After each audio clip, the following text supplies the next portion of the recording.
Look beneath your feet. Right now, as you sit reading these words, there is a good chance that somewhere below the ground beneath your city lies a forgotten room, a buried tunnel, or the remains of a place where someone laughed, worked, prayed, or hid thousands of years ago. We spend our lives looking toward the sky, chasing taller buildings and higher mountains. Yet, some of humanity's greatest achievements were never meant to be seen at all. They were built in complete darkness.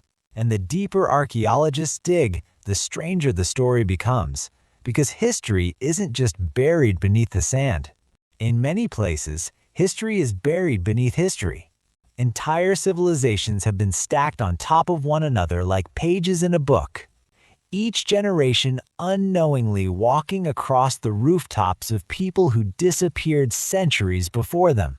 But that isn't the strange part. The real mystery is why people across completely different continents who never met, never shared a language, and never knew the others existed, kept making the same decision. Again and again, they chose to go underground. Imagine standing in the middle of an empty field. The wind moves through the grass. Birds circle overhead. Nothing around you suggests anything unusual. Then someone brushes away a thin layer of soil, revealing a stone staircase. Step by step, daylight begins to fade. The air grows colder. Your footsteps echo against walls carved by hands that vanished thousands of years ago.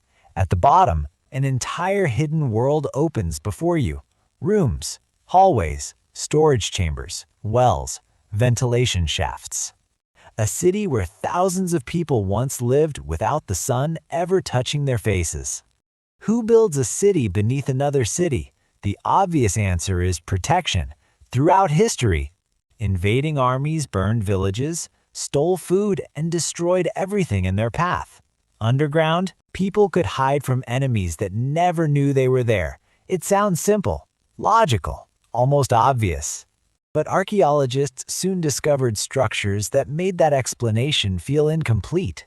Some underground complexes were so enormous that they would have taken generations to carve. Others included carefully engineered air systems, deep water supplies, animal shelters, kitchens, gathering halls, even schools and places of worship. These weren't temporary hiding places. They were designed for life itself. And that raises a disturbing question. What kind of world existed above the surface that convinced thousands of people the safest place to live was beneath solid rock? For most of human history, the surface was dangerous, long before police, governments, or modern medicine. Every sunrise carried uncertainty. A failed harvest meant starvation. A distant fire could erase an entire settlement. Raiders appeared without warning.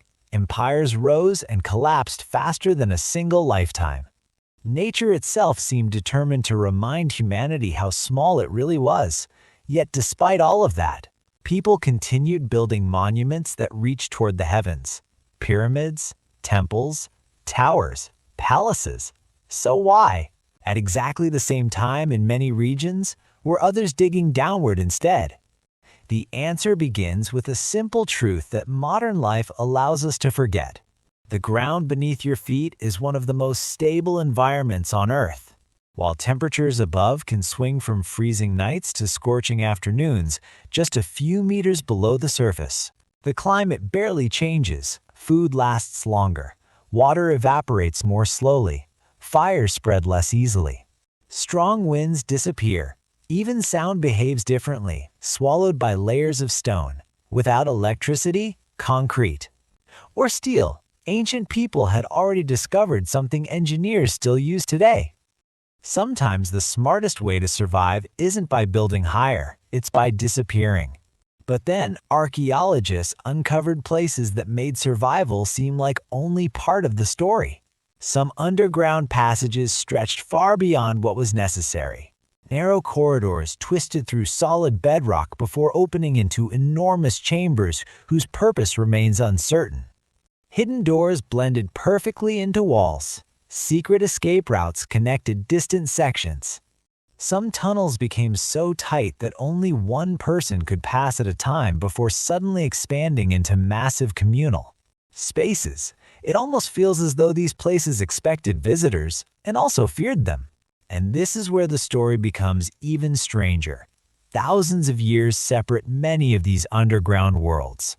Different cultures, different religions, different technologies, yet the architectural ideas keep repeating. Ventilation shafts appear again and again. Hidden entrances appear again and again.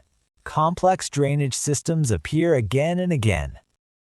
It's as if people living oceans apart kept solving exactly the same problem. But were they solving the same problem?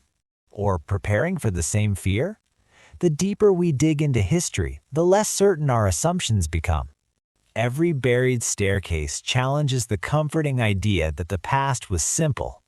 Every hidden chamber reminds us that ancient people understood engineering, planning, and survival far better than we often imagine. And somewhere beneath countless modern cities, deserts, forests, and mountains, there are almost certainly more doors that have never been opened. Because history has a habit of hiding its greatest secrets underground, and sometimes, all it takes to rewrite everything we thought we knew is one more step into the darkness.